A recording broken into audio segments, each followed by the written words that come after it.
Not on the second. That's no. If wants a PTI or if we're trying to do a pre-qualifying with you. This is involving Jennifer Gonzalez. Okay. I don't know how to be as succinct, but I'll try to be as succinct as I can. The court may recall that she has a PCS that's arising in the same incident that was over there. James Mount and Melissa over the Rick Court and I, we had a powwow yesterday for about 35, 45 minutes to try to decide what was going to happen here. And I'm trying to short circuit things. At the end of it all, we come out this morning. They're going to dismiss the PCS as long as she pleads here. They're allowing her to plead to a time served over here. Not on the second. Sorry. If you not on the second. That's no. If wants a PTI or if she wants a probation, okay. I think 30 is what we typically do on a second, but not time served. Now, the first one was some time ago, Judge. Like I understand. Years ago. I get it. But, and she had violations while she's on, right? Well, there weren't violations that couldn't be excused or explained because what happens is she takes Adderall. And so that's what I think the issue was. No, I'm sorry. Not on that second. And it's not just you. It's just... I have before, and people have ran, like literally the week after, they wrapped their car around the pole. So, and if I can, and it may or may not impact your decision, you know, she does not have a license, does not drive. Okay, she has that scooter that she's on that we talked about that's under 8 horsepower, whatever it is. Is it one of those Costco scooters that you cannot take on the street? Yes, you can't really get on the street with it, Judge. It's not one of those, and she has a license and has not had one. Okay. Now, I know there's going to be an imposition of a suspension of any license that she may have. I know that will be coming at her. The big issue with the probation, because that's one of the things that we first had talked about, she has to take care, and she's the sole provider for an elderly father. She doesn't drive, is unable to drive him back and forth and everything, but he depends like 100% on her. Now, my concern with the probation, and it was the thing that we kind of tossed about yesterday, is if she's forced to be in a position of making a decision of doing something for her dad versus appear for a urine test or appear for an office visit or something like that, she's going to defer and say, I'm going to take care of my dad. My dad's life means more than me reporting. Probation will never interfere with anything that someone has to do for work, caring for another person. They will always work around. So if she gets called in for a drug test, all she has to do is say, hey, I can't come, you know. This courtroom session is packed with high-stakes decisions, emotional pleas, and judges who are clearly done giving second chances. From a defendant trying to avoid probation because she's caring for her elderly father, to a heated debate over whether a monitoring device was tampered with, to repeat offenders being warned that their next mistake could land them behind bars for months, or even years. This hearing is a masterclass in how quickly things can escalate. But here's what makes this especially intense. The judge isn't just handing out rulings. He's sending a message about accountability, public safety, and what happens when excuses run out.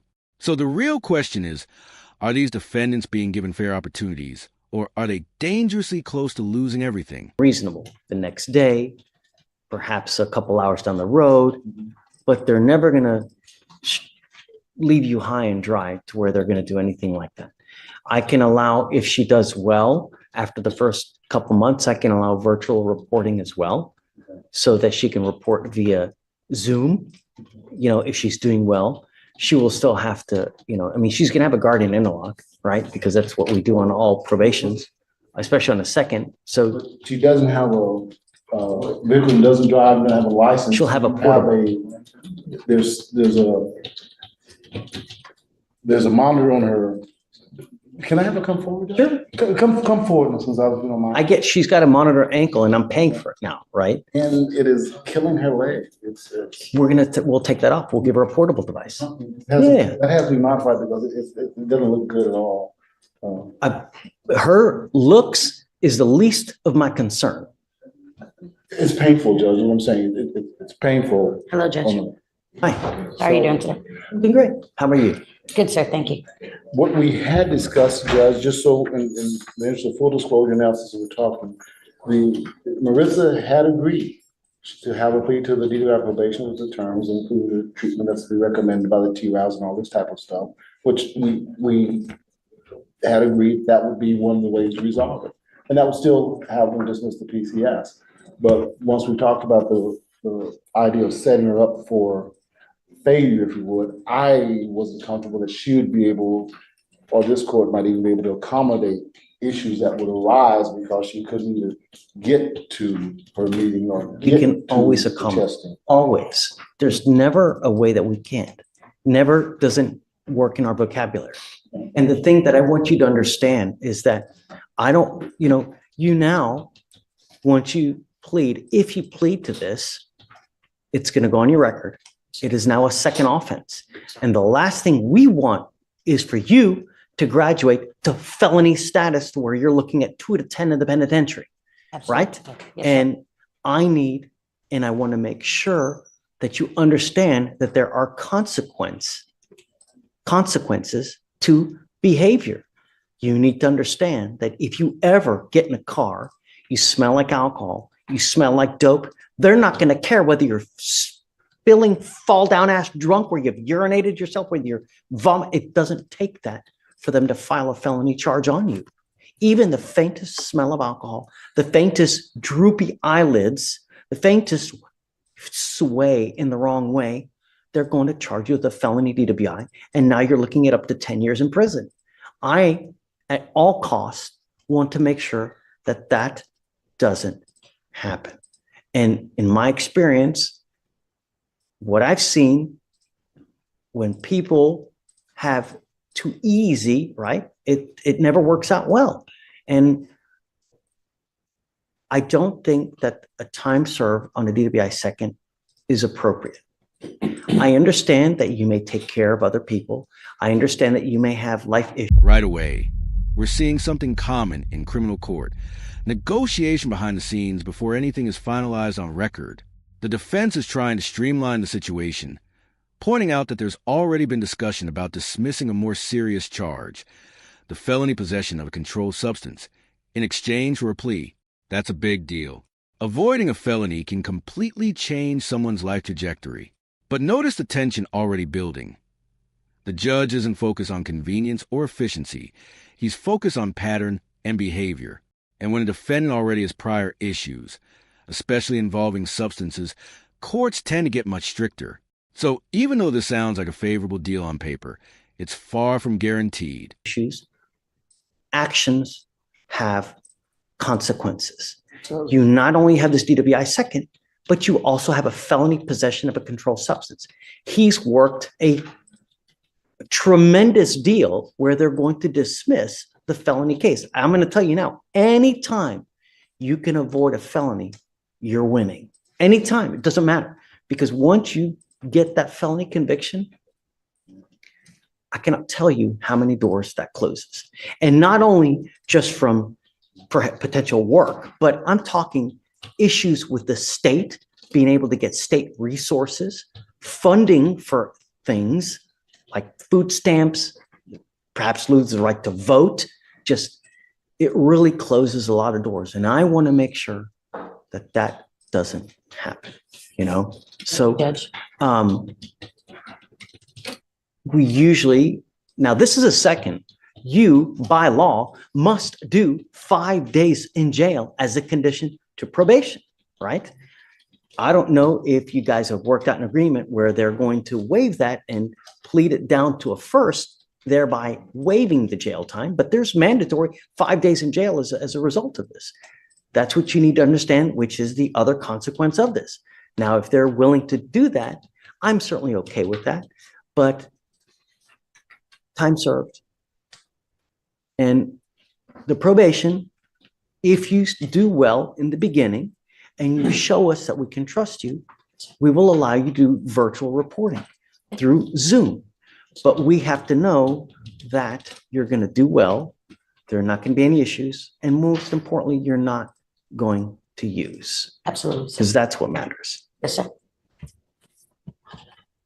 All we're trying to do here is make sure that you don't take a life on the road so that you have enough of a crappy experience here that 15 years down the road, when you're placed in a position where you're intoxicated out there, man, should I get this car? I had such a miserable time in court with that Judge Fleischer. God, I never want that experience again.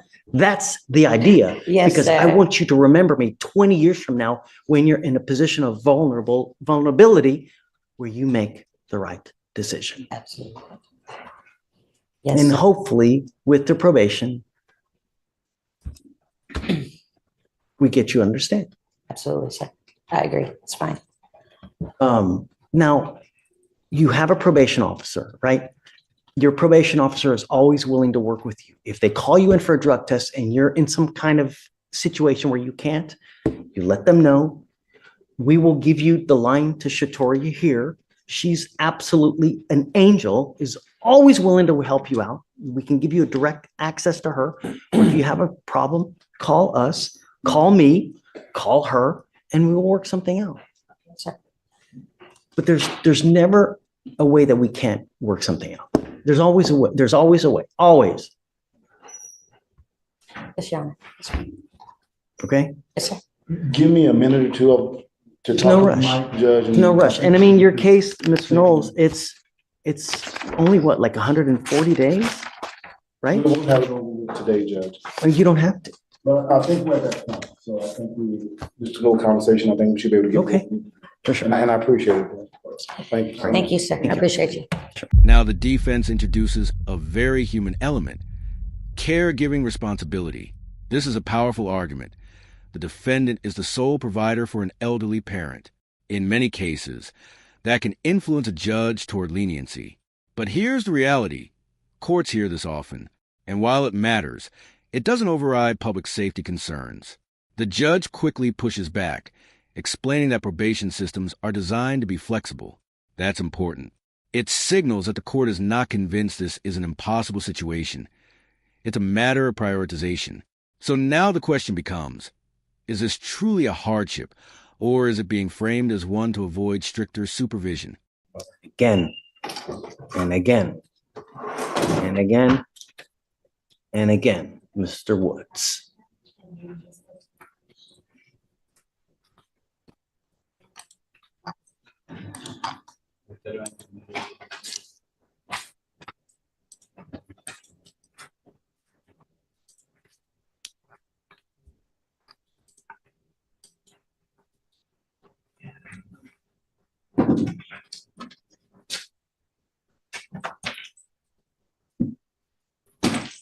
Eight 14-23, assault of a family member. 6-9-24, violation of protective order, assault bodily injury. Another assault bodily injury.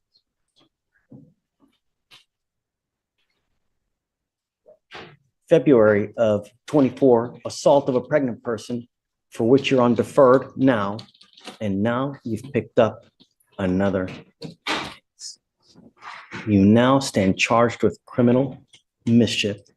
You are facing up to 6 months in jail and or a $2,000 fine. So 1, 2, 3, 4, 5, 6 cases, all in a matter of months. We are going to do probable cause. You have the right to remain silent. Anything you say can or will be used against you. You have the right to have an attorney present. If you cannot afford one, one will be appointed to you. Mr. Woods. Yes, Judge. The defendant was traveling with the complainant to go see the defendant's child with his child's mother. The defendant continued attempting to be sexual with his child's mother, and the complainant engaged in a verbal altercation with the defendant. Upon arriving home, the defendant exited the vehicle and the complainant drove to a store close to her home. The defendant took the complainant's iPad and walked and followed the complainant to the Kroger. The defendant then jumped on the complainant's hood as she was driving and struck her window multiple times with a rock, causing damage to her vehicle. Estimated damage was $300. Who is the complaining witness in this case? The complaining witness in this case is a Jacqueline Perry, who is the same complainant in the assault of a pregnant person. Tell me he's not supposed to have contact with this complaining witness? Guys, Morgan. Mr. Woods is on deferred for assault of a pregnant person. Yes, Judge, I'm emailing the felony prosecutor right now. Was he, as a condition of that, not to? No threatening, harassing, or abusive contact with the complainant in that case.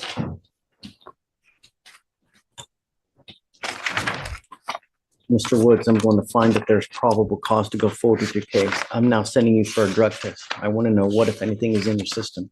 If you fail to go take the test, if you fail to come back, I'm going to revoke your bond and I'm going to make it so high.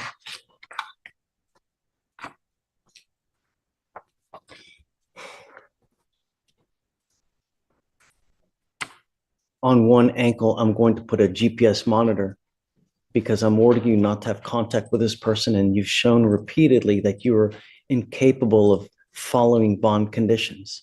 And I'm going to put a 1,000-foot radius that you're not to have any contact with this person. You're not to have any weapons. You're not to consume alcohol or illegal drugs. And I'm going to test you repeatedly so I know that you're not using, but I'm sending you now for a drug test. Like I said, you failed the test, and if you fail to come back, things will not go well. Do you understand, Mr. Wood? This is a critical moment. The judge shifts from listening to warning. He lays out the long-term consequences, felony charges, prison time, permanent records. This isn't just about today's decision anymore. It's about preventing escalation. And notice how direct he is. Even minimal signs of intoxication in the future could lead to a felony DWI. That's not exaggeration. That's reality in repeat offense cases. The court is essentially saying, this is your last off-ramp. So let me ask you, do you think warnings like this actually change behavior, or do repeat offenders tend to ignore them until it's too late? Now, Ms. Solis, okay? The two conditions I'm placing on your bond now is that you're not to have, or not to be in possession of any weapons. And I'm also ordering you not to have any threatening, harassing, or abusive contact with a Mr. Martinez, your brother. Yes. Okay? I want you to understand what is threatening or harassing. Doesn't matter what you think is threatening or harassing. I could give a rat's behind what you think is threatening or harassing. It's what he perceives. So if you get into an argument with him and you look, just, is that threatening, harassing? It is. And it can land you back in jail. If you pick up a new case, you violate conditions. No matter how old you are, I don't care. I'm going to put you in jail, and I'm going to protect every person in my county. I don't care that it's your brother, it's your mother, father, whoever it may be. Do you understand? Ray, did you want to say anything? No, Judge, we talked about the no threatening or harassing, and I've explained to her that the state is offering restitution. I just need to get the PTI contract and the restitution receipt so we can get all that paid. You know, the other thing that you have to understand is that at some point you're going to start working, right? When you start building up a criminal record, employers look at this and they see that it's a potential liability because they may now think, wow, she now has this mischief. Even if it gets dismissed, people can still see it. Man, is she a danger? Is she going to explode on us if she loses her temper? That's what people think. You need to consider this. The older you get, your actions have consequences, and it can really impact your future. If you want to become a nurse, this may, form a barrier for you. Consider this when you're out there in the free world. Do you have any questions? I do. For the no weapons, is that like forever? Like for all my life, I can't have any weapons? While this case is open. While this case is open. While this case is open, you're not to have any weapons whatsoever. Okay. We've given you a lawyer. It is your responsibility to stay in touch with Mr. Vasquez. You can see him on the TV there. If he tells me he can't get a hold of you because you're playing games, you're not responding to phone calls, text messages, I will issue a warrant for arrest. Stay in contact, do what you're supposed to do, and then things will turn out well. Yes, Your Honor. All right? We'll have you sign this here now. We'll get you to sign a reset, and then after that, you're on your way. All right? Yes, Happy ma'am. Thanksgiving. You too. The judge's decision here raises the stakes dramatically. He's given the defendant one last chance, but with a strict condition: show up with evidence or lose your bond entirely. That's huge. Bond revocation means immediate jail time while waiting for trial. And notice the tone. It's no longer about discussion or debate. It's about compliance. This is the court drawing a hard line. Either prove your case or face consequences. So if you were in this situation, would you feel confident going into that hearing or worry that the odds are stacked against you?